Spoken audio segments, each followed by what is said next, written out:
بسم الله الرحمن الرحيم. السلام عليكم ورحمة الله وبركاته. أغلب كثير من أنصار المالكي يتخذون هذا الموقف التأييد المالكي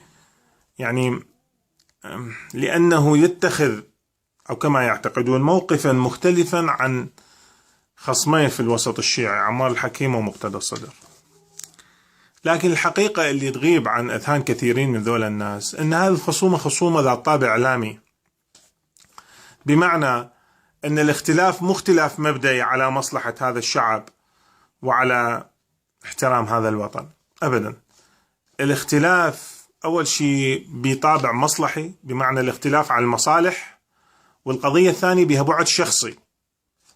يعني عمار الحكيم والمالكي مشكلتهم مصالح، ايش قد ياخذ وزارات، ايش قد ما اعرف شنو، لكن العلاقة بين المالكي ومقتدى الصدر أخذ الطابع الشخصي، يعني عداء شخصي. وتدرون احنا الشخصنة بالعراق هي الحاكم، لأنه لا توجد مؤسسات وعندنا فقط رموز بين قوسين للرمزية يقودون هذا البلد إلى الهاوية، وبالنهاية كل مواقف أحزابهم السياسية تترتب على مواقفهم الشخصية. لكن أكو سؤال يطرح نفسه بقوة: ليش بعد سنتين من إسقاط المالكي إلى الآن لم تقدم ملفات إدانة بحق المالكي، مع أنه الملفات المتهم فيها المالكي من وزن إسقاط مثلا ثلث العراق بيد داعش؟ ثلث العراق، تصور ثلث مساحة العراق أصبحت بيد مجموعة إرهابية تكفيرية اسمها داعش. عقود نفطية سميت جولات التراخيص كبلت العراق لمدة 20 سنة قادمة. وضع اقتصادي رهيب نعيش اليوم نتيجة سياسات خاطئة لسنوات طويلة لحكومتي المالكي الأولى والثانية. فساد إداري منتشر فساد إداري ومالي منتشر بشكل كبير جدا في هذه الدولة. استغلال بشع للسلطة، تضخم في مراكز القيادة والمناصب الإدارية العليا في هذه الدولة. للإجابة على هذا السؤال أكو إجابتين محتملة: الأولى أن المالكي رجل نزيه، وأن المالكي رجل وطني هم على الوطن، وأنه دليل ذلك لا توجد ملفات قدمت من خصومه اللي أسقطوه قبل سنتين ووصلوا إلى السلطة. طبعا هذا أمر ما يقبل عاقل، لأن اللي يريد يبرئ المالكي من كل هذه التهم هذا الشخص متغابي. لأن حتى الغبي عند درجة من الذكاء يفهم أنه المالكي يتحمل مسؤولية كثير مما حصل في العراق. نعم، مو وحده الكل، لكن أكو مسؤولية كبرى تقع على عاتق المالكي. على الأقل لو كنا في بلد يحترم نفسه، والقيادات اللي بيه قيادات تحترم هذا الشعب، على الأقل أخلاقيا المالكي بصفته القائد العام للقوات المسلحة يتحمل سقوط ثلث العراق. ولكن في بلد مثل العراق لا يحترم فيه الناس، مثل ما قال أخونا كاظم الساهر: من يجيب إحساس لما يحس؟ فلو كان الرجل لديه مقدار العشر من الإحساس لانزوى في بيته وترك السياسة وخجل من أن يظهر ثانية في التلفزيون. ولكن الواقع بالعراق مختلف.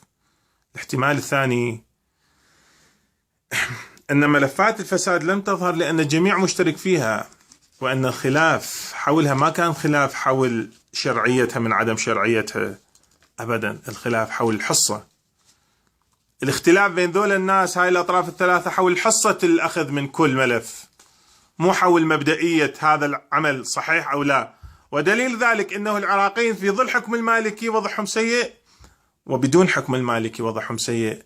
واحد يقول بس المالكي هو اللي يتحمل المسؤولية. صحيح، بدرجة كبيرة هو يتحمل المسؤولية، وكل اللي دا يصير نتائج لحكومته السابقة. أقول قدمت نماذج مختلفة عن اللي سواه المالكي، قدمت نماذج نزيهة. أنتم أعداء المالكي حتى تقدمون بديل مختلف عنه. من وصلت للسلطة استغليتوا أحزابكم، الوزارات اللي أنتم بها لمصلحة أحزابكم، لو ما استغليتوا مثل ما سوى المالكي، بكتوا من وزاراتكم، انطيت العقود للشركات المتعاونة وياكم. إذا نفسكم ماكو فرق جوهري، حقيقة ماكو فرق جوهري بينكم وبينه. نفس الوجوه اللي كانت تحكم في زمن المالكي ما زالت تحكم، سواء كانت في المشهد الحكومي أو خارج المشهد الحكومي. شوفوا المجلس الأعلى من رموزه، والتيار الصدري من رموزه.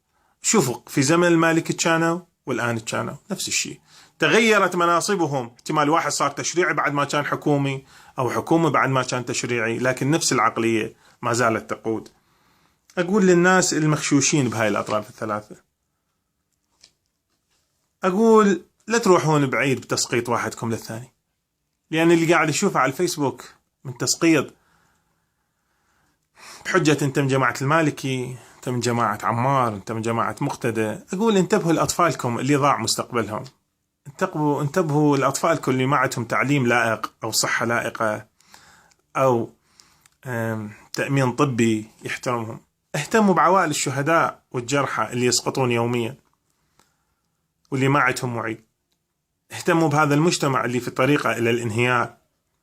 اهتموا بهذا المجتمع اللي اليوم تنتشر بين المظاهر السلبية مثل الفساد، مثل السرقة، مثل الغش، مثل الكذب. كافي تنجرفون ورا ذول الحثالات اللي أوصلوكم إلى الهاوية. هذول أوصلوكم إلى الهاوية والآن يضحكون عليكم. ذول الناس استغلوكم أبشع استغلال وخلوكم جسر حتى يعبرون إلى غايتهم الدنيئة. وصلوا إلى هذه المرحلة. كافي تحترمون هكذا نماذج وتتقاتلون على موتهم. كافي.